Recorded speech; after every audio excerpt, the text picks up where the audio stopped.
Alright, ons is in Sagaria, né? So julle sal, as ek so vinnig vir julle kan sê, Sagaria, the Lord remembers, is sy naam, en hoe die eerste, hoeveel gesigte het hy gesien, kan julle onthou, is dit 8?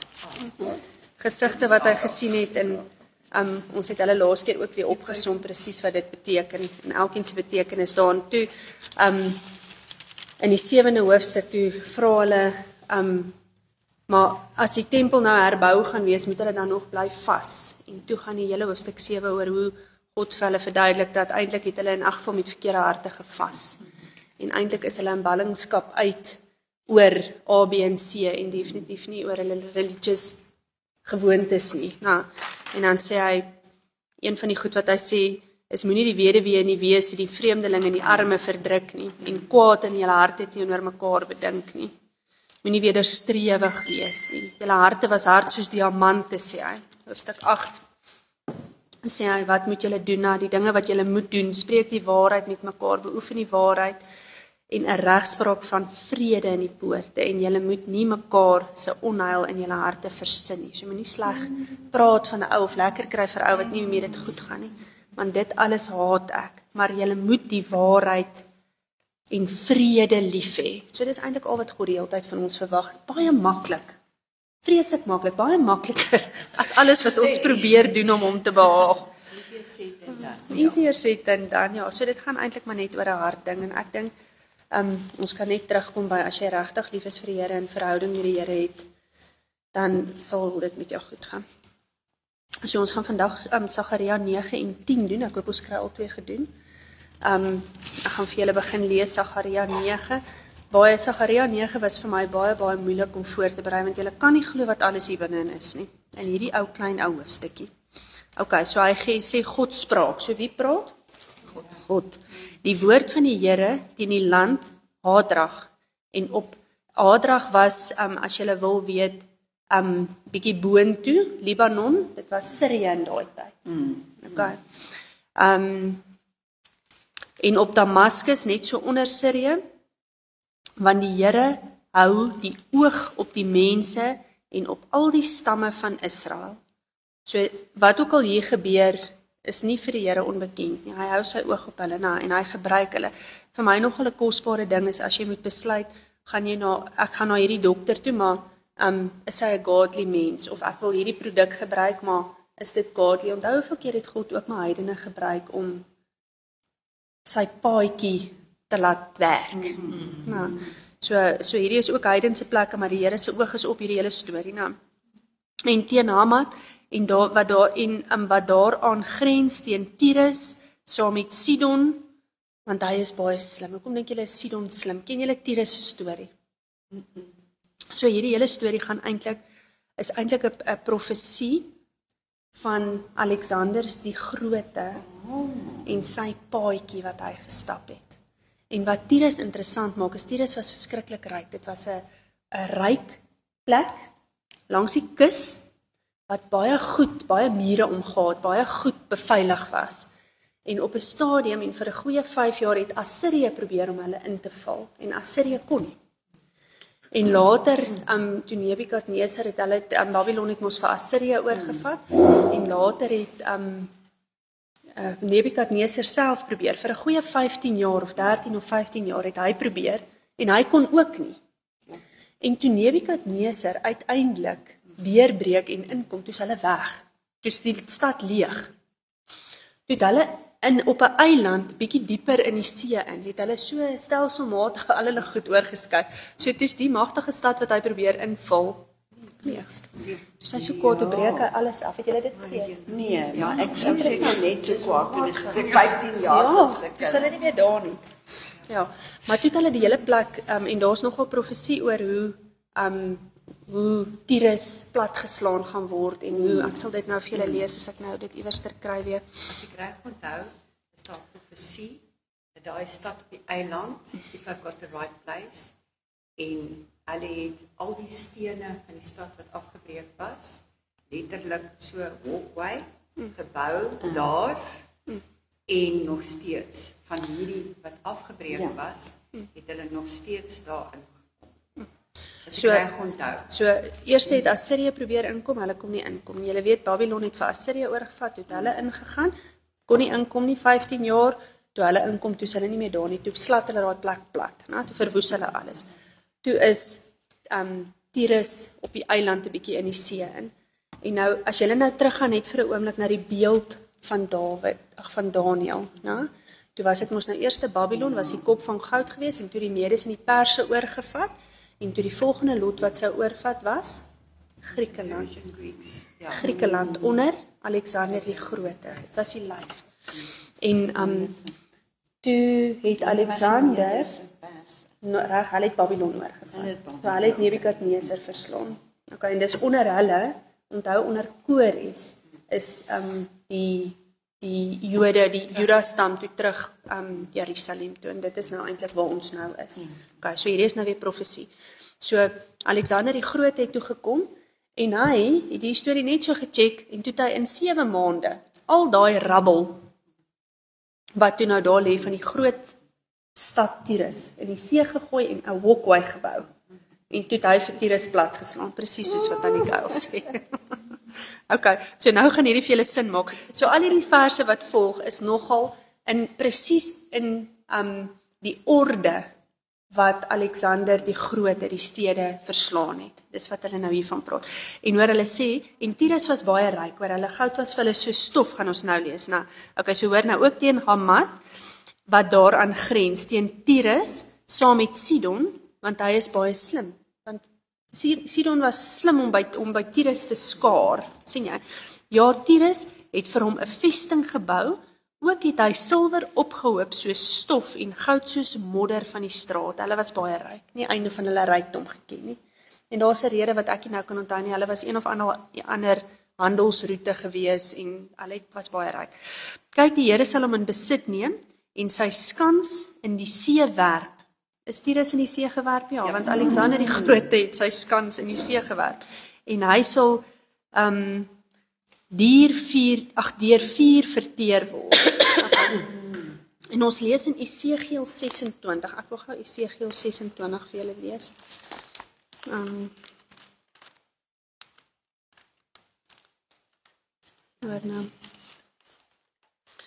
Teen Tyrus, ek gaan net lees, en in die 11de jaar, op die 1ste maand van die jaar, het die woord van die Here tot my gekom en gesê, mensekind, omdat Tyrus oor Jerusalem geroep het, letterlik, Waar staan gedeelte? Esegiel 26, daar staan teen Tyrus, so dit is wat hulle teen Tyrus gehad het. Ek gaan sommer die hele hoofstuk lees. Okay. Die poorte van die volke is gebreek, dit is na my toe gedraai, ek sal vol word, dit is verwoes. Daarom, so sê die Here, kyk, ek, God, het dit teen jou, 26. Ek het dit teen jou oor Tyrus, en ek laat baie nasies teen jou optrek, soos die see sy golwe laat optrek. So baie mense het probeer, hulle sal die mure van Tyrus verwoes en sy torings afbreek, ja, ek sal sy pyn van hom af wegvee, en hom 'n kaal rots maak. Hy sal binne in die see 'n droogmaakplek van nette wees, en dis blykbaar wat vandag daar aangaan. Die vissermanne maak hulle nette droog daar, maar daar's niks, dis plat, nog steeds. Want ek het dit gesê, ek het dit gesê, spreek die Here, en hy sal 'n byt vir die nasies wees, en sy dogters wat op die land is, sal met die swaard gedood word, en hulle sal weet, dat ek die Here is. Want so sê die Here, kyk, ek laat Nebukadneser, die koning van Babel, die koning van konings, van die noorde af teen Tyrus kom, met perde en strydwaans en ruiters en 'n menigte en baie. En hy sal jou dogters op die land met die swaard doodmaak en die forte teen jou opstel en 'n wal teen jou opwerp en die skildak teen jou oprig. En hy sal die stoot van sy stormram teen jou mure rig en sy torings met sy breekysters afbreek. Nou julle moet daai stormram, was Alexander die Groot. Daar's 'n ander profesie in Daniël, ek sal hom nou vir julle lees. Vanweë die menigte van sy perde sal hulle stofwolk oor jou oordek. Jou mure sal bewe vanweë die gedruis van die ruiters en wiele en strydwaans, en hy deur jou poort, as hy deur jou poorte intrek, soos 'n mens indring in 'n stad wat oopgebreek is. En hy sal met die hoewe van sy perde al jou strate vasstrap. Jou mense sal hy met die swaard doodmaak en jou trotse klippilare sal op die grond val. Nou, ons is nou by Alexander die Grote, as ek dit nou reg het. En hulle sal jou rykdom bytmaak en jou koopware roof en jou mure afbreek en jou kosbare huise omgooi en hulle sal jou klippe en jou houte, jou pyn in die water slinger en ek sal die gedruis van jou liedere laat ophou en die klanke van jou siter sal nie meer gehoor word nie. En dan gaan hy nou nog so aan. So dit is teen Tyrus, staan in Esegiel 6, okay? Ja. Dis maar hierdie is 'n profesie na wat Alexander die Grote sou gedoen het daai tyd. Onthou, hy het eintlik baie vinnig, hy het gelewe tussen 356 en 323. Hy was maar 32 jaar oud. Hy was baie jonk Toe hy dood is en glo dit of nie in die oorlog nie. Nou, Ja, nee, die oorlog van nee, Sita. hy was Van of Sita. of siekte of en wat met die S begin. Ja. is dit so? Ja. Geskiedkundige is O, ek dink hy's okay. sexual disease. Ja. Okay. So hier sê hy weer, kyk, ek sal hom in besit neem en sy skans in die see werp, het ons ook mos nou daar gelees, nou, en hy sal deur vuur verteer word. Dan gaan hy aan Askelon, dis hoe hy gekonker het. Askelon sal dit sien en vrees, ook Gaza, ons is weer by die Filistynse stede, wat sal sidder van angs, ook Ekron, omdat sy toeverlaat, dit is eintlik sy expectation in Engels, sy toeverlaat, ek ken nie daai woord nie, dit is vir my 'n vreemde woord, teleurgestel het, en uit Gaza verdwyn die koning en Askelon bly onbewoond. En die baster sal in Asdod woon, en so sal ek dan aan die trotsheid van die Filistyne 'n einde maak. Vers 7. En ek sal die bloed uit die mond verwyder en sy verfoeisels tussen sy tande uit. Dit wat tussen hom is, wat nie goed is. En so sal hy dan ook vir ons God oorbly en wees soos 'n stamhoof in Juda en Ekron soos 'n Jebusiet. Nou ek kan vir julle 'n klomp skrifte gee as julle lus is om te skryf, maar die Jebusiete het toe hulle op 'n stadium toe hulle uit Egipte getrek het, toe hulle uit die woestyn uitgekom het, toe hulle mos al die lande gekonker. En op 'n stadium toe het hulle in Jerusalem, moes hulle die Jebusiete eintlik uitwis en hulle het toe nie. En van daar af bly die Jebusiete nog steeds tussen hulle, maar die Jebusiete is nie hulle nie. Ja. So die Jebusiete is het toe hulle slawe geword. So die Jebusiete, dit beteken net dit wat tussen hulle is wat nie eintlik daar hoort nie. Okay. En vers 8. En ek sal om my huis 'n laar trek teen die leermag. Okay, nou onthou nou, ons is nou besig. Alexander die Grote beweeg nou deur en al hierdie wat ek nou vir julle gelees het, het hy gekonker. Weet ons waar ons vandag sit. Nou hierdie was 'n profesie daartoe. Maar hoor nou sê hy, en ek sal om my huis 'n laar trek teen die leermag, teen die wat heen en weer trek, sodat geen oorheerser hulle sal oorrompel nie. Want nou het ek, wat God is, dit met my eie oë gesien. En hierdie is baie interessant, want dit is presies toe wat gebeur het, toe Alexander die Grote by Jerusalem kom, toe wys hulle vir hom, hy is in die Bybel, toe het hy eintlik offers vir God gebring, toe het hy nooit Jerusalem gekonker nie. Dis wonderlik. Ja, is mooi, nou. Dit was vir my baie mooi geweest. Alexander die Grote op sy perd, en hoor wat is die volgende vers, nou? Kan julle hom sien op hierdie groot black stallion? Dis eintlik hoe hy begin het, is hy kon hierdie groot perd inbreek, en toe het hy guns in sy pa se oë gekry. Dit is waar sy hele legacy eintlik begin het. So hy word mos nou gesien saam met hierdie groot perd. Ek sit nou daarna, kan jy dink hoe jonk was hy? Ja, hy was baie jonk. Toe hy begin het, want hy is so jonk dood. Ja. En as jy kyk, oor China, Indië, Oor die Alpe, oor die, exactly, oor die Daai- Alpe met alles, olifante. hoe ver hy gegaan het in sy leeftyd. Dit was nie lank hier hoor, dit was iets soos 5 of 6 Dis jaar. soos ek sê, hoe ongelooflik jong allemaal. moes hy begin en hoe vinnig. Maar julle moet regtig Verder kyk kyk. daai wat ek vir julle aangestuur het op Baie interessant. Ja, want dit is wat baie belangrik is van Alexander die Grote, is hoe hy 3 kontinente met mekaar verbind het op die einde van die dag. Onthou, Egipte is in Afrika. Ja. Dan het hy Europe en wat is dit, die Asië. Ja, So hulle al 3 het toe aan mekaar gekoppel en onthou, almal het toe Grieks begin Indië praat. En onthou, Grieks is die taal van die Nuwe Testament. So dit het 'n plek en baan geweg vir die evangelie om toe op die einde verkondig te Dit word. was 'n wet, maar dit is 'n spesifieke Grieks. As jy daai video's kyk en jy sien hoe hy al hoe groter gekonker. Dit was baie belangrik vir die verkondiging van die evangelie toe Jesus kom. Okay, dus die Romeine het Grieks hulle verstaan. ja, almal kon toe die Grieks En die verstaan. Romeine het baie gelê. Ja, En die Romeine het hierdie Die baie Romeine geleer. het die baie gelê, die taal. So hulle wat- het infrastruktuur. Hulle het infrastruktuur geskep. en daai paaie lê nog steeds in Israel. Aquaducte is nog Baie van hulle. Vers 9. Hoor nou, julle sien nou vir Alexander die Groot op sy perd, né? Sien jy die groot swart perd? Verheug jou grootliks, o dogter van Sion. Juig, o dogter van Jerusalem. Kyk, jou koning kom na jou, regverdig en 'n oorwinnaar is hy, nederig en hy ry op 'n esel. Op 'n jong esel, die vul van 'n eselin. Ek blaai gou na Matteus 21. Julle kan dit daar byskryf as 'n aanhaling, né? Matteus 21. Daar gaan. Dis met die intog van Jesus in Jerusalem, né? Sê tog vir die dogter van Sion, kyk, jou koning kom na jou toe sagmoedig en hy sit op die esel, ja, 'n jong esel, die vul van 'n pakdier. Matteus 21 vers 5. Okay. En dan gaan hy aan, hè, en die disippels het gegaan en gedoen soos Jesus hulle beveel het. Hy haal nie die volgende vers aan nie. Hoor nou die volgende vers. En ek is nou by Sagaria 9 vers 10. En ek sal die strydwaans uit Efraim en die perde uit Jerusalem uitroei, en die strydboog sal vernietig word. Dan sal hy aan die nasies vrede verkondig. Kan julle sien, ons is nou by die tweede koms, ons is nou nie by die eerste koms. So vers 9 is wanneer Jesus gekom het die eerste keer. Vers 10 is profesie, dit moet nog gebeur. En sy heerskappy sal wees van see tot see aan die einde. Julle gaan onthou aan die einde gaan al die volke, al die nasies teruggaan na Jerusalem toe, né? Van die Efraat tot aan die eindes van die aarde.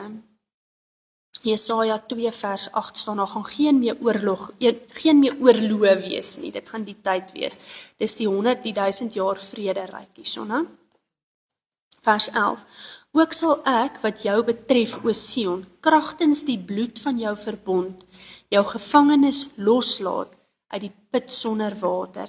En nou ek wil hê julle moet daai bloed van die verbond, kragtens die bloed van die verbond, jy kan daar vir jouself byskryf, Eksodus 24 vers 1 tot 8. Ek gaan dit gou vir julle lees. 24 vers 1 tot 8. Ons net hierdie ding bymekaar kry, want dit is belangrik.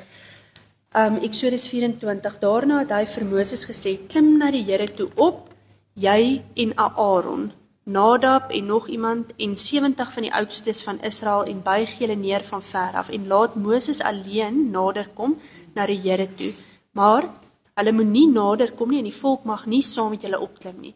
Toe Moses kom en aan die volk al die woorde van die Here en al die verordeninge vertel, antwoord die hele volk met een stem en sê, al die woorde wat die Here gespreek het, sal ons doen. En Moses het al die woorde van die Here opgeskrywe en die môre vroeg om klaargemaak en onder die berge altaar gebou en 12 gedenkstene volgens die 12 stamme van Israel. En hy het jong manne van die kinders van Israel gestuur, die het brandoffers geoffer en as dankoffers bulle vir die Here geslag. En Moses het die helfte van die bloed geneem en dit in komme gegooi en die helfte van die bloed teen die altaar uitgegooi. Kan julle die bloedoffer sien? Okay. Nou gaan ons aan na Hebreërs 10 vers 29.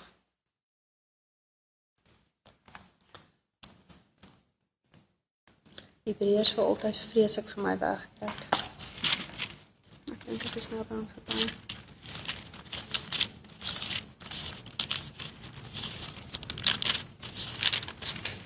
So André, jy doen geweldige intensiewe studie. Baie dankie, gaan sit nie in enige. Ek gaan vir julle Hebreërs 10 vers 28, né? As iemand die wet van Moses verwerp het, sterf hy sonder ontferming. Kan julle sien, ons is by die wet. Ons het nou net in Eksodus gelees van die wet, né? Op die getuienis van 2 of 3, hoewel, hoeveel swaarder straf dink julle sal hy verdien wat die seun van God vertrap en die bloed van die testament waardeur hy geheilig is, onrein geag en die gees van genade gesmaad het. Okay. So kan ons net vir mekaar sê, dat met Jesus se kruisiging het die verbond verander van waar ons diertjies moes geoffer het om met bloedversoening te doen na Jesus wat vir ons die ultimate lamb was. Na? En Jesus wat met sy bloed wat een keer aan die kruis gevloei het, vir ons versoening gedoen het, vir al ons sondes. En wat die belangrike hiervan is dat wanneer jy teruggaan na die wet toe, is dit 'n klap in Jesus se gesig. Sy bloed het vir ons gevloei en ons mag dit aanvaar. Okay. So dit is waarna hulle verwys hierso in vers 11. Ook sal ek wat jou betref, o Sion, kragtens die bloed van die verbond, jou gevangenes loslaat. Kan jy sien, die wat gevangene, bondage, die wat in 'n bondage is, loslaat uit die put sonder water. So hierdie vers kan ons eintlik, as jy vir jou daar langs in wil skryf, is eintlik 'n profesie na Jesus se kruisiging toe. Okay. En hoe Jesus se kruisiging mense gaan losmaak uit hulle bondages uit. Okay. Dan sê hy in vers 12, keer terug na die vesting, o hoopvolle gevangenes. Ook kondig, sien julle daai vesting is 'n stronghold, nou iets wat jou vashou, 'n bondage. Ook kondig ek met 'n hoofletter vandag aan dat ek jou dubbel sal vergoed. Julle, dis mooi. So jy wat in 'n bondage is, jy wat vasgehou was, wat nou Jesus se bloed vat, nou, sal ek losmaak en dis meer, ek gaan jou dubbel vergoed, ek gaan vir jou opmaak. Kragtig. Vers 13, want ek span Juda vir my as boog, lê Efraim as pyl op, daarop, en ek vier jou seuns, o Sion, aan teen, en ek vier jou seuns, o Sion, aan teen jou seuns, o Javan, en ek maak jou soos 'n swaard van die held. En hierdie stukkie wil ek nie verskriklik op uitbrei nie, want dit sou my nog 'n dag en 'n nag gevat het om dit te gaan uitvier. Kan ek dit gou in Engels lees? Asseblief. Dit is so lekker hier in Engels. Judah is now my weapon, the bow setting Ephraim is an arrow to the string. I wake up your sons, O Zion, to counter your sons, O Greek. From now on, people are my swords. En dit het gegaan oor eintlik gegaan oor die Maccabees. So dit het gegaan oor die tydperk wat ons nie baie van weet nie, maar daar is boeke wat geskryf is oor die Maccabees. Tussen die kruisiging. Voor die kruisiging, ja. Ja, tussen Maleagi. Ja, en daai die kruisiging. 400 jaar Stilte. Daai stilte, was, voor Jesus gekom het, laaste boek. Dis die opstand van die Maccabees. Ja. So wat gebeur het is nadat Hanneke. Ja. Nadat op 32, 33 toe Alexander die Grote nou oorlede is, né?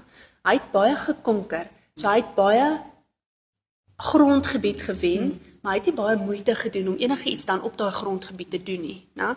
So hy het nie eintlik 'n baie sterk empire agter hom gehad nie. So nadat hy toe oorlede is, het sy 3 voormanne oorgevat. En hulle het eintlik die Hellenistic era geword, die Griekse tydperk, daai Hellenistic, en hulle het toe eintlik begin om die Christene te die Jode te vervolg. Hulle te uit. Ja. Een het hulle gehaat. En die Maccabees het teen hulle opgestaan en ook op 'n baie wonderbaarlike manier hulle gekonker en staande gebly in daai tyd. Maar dit is ook 'n storie. Dis ook 'n lang storie. Van daai deel wat in Israel was 'n baie brede man en hy wou die Jode so graag kwaad maak dat hy 'n vark Presies dit. In die tempel. En dit is ons ook weer van in Daniël. Hy het bloed teen die varkbloed teen die mure gesmeer en hy het 'n vark in die tempel geoffer om hulle kwaad te maak. En hy het hulle kwaad gemaak. Die tempel, dit was 'n abomination vir God. Dit was Absoluut. Okay. Vers 14, en dan sal die Here oor hulle verskyn, en soos weerlig sal sy pyl uitskiet, en die Here sal met 'n bassein blaas, en intrek met die storms uit die suide. Okay, so op die einde van die dag sal die Here red, die Here gaan die oorlog oorwin. Okay. Ek het hierso aan die ander kant geskryf met die wegraping. Maybe. Okay, vers 15. Die Here van die leerskade sal hulle beskut en hulle sal verslind, ja, slingerstene vertrap. Hulle sal hulle drink en gedruis maak soos deur wyn en vol wees soos die offerkomme, soos die hoeke van 'n altaar. En daar kan jy byskryf, dit is soos in Hosea het hy ook op 'n stadium gepraat van die wyn en die graan wat 'n vooruitblik is van die prosperity en die blessing wat dan gaan volg. Ons het in Hosea daarvan gelees en ons het ook in Joël daarvan gelees. Nou, en in vers 16, en die Here hulle God sal hulle in die dag, julle ken die dag nou al, verlos as die kudde wat sy volk is, want hulle is kroongesteentes wat hulle skitterend verhef oor sy land. Want hoe groot is hulle voortreffelikheid en hoe groot hulle skoonheid. Die koring laat jong manne en die mos jong dogters groei. Okay, so daar praat hy nou weer oor die restaurasie en die prosperity en die kyk waar trek ons vir tyd En in vers 10 sê hy hierso,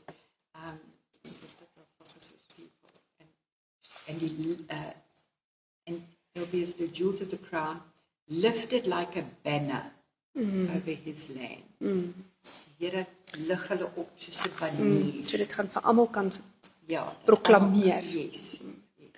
Dis mooi. So ek dink ek gaan nie baie verder as hoofstuk 9 gaan nie, want dit is baie om aan te herkou.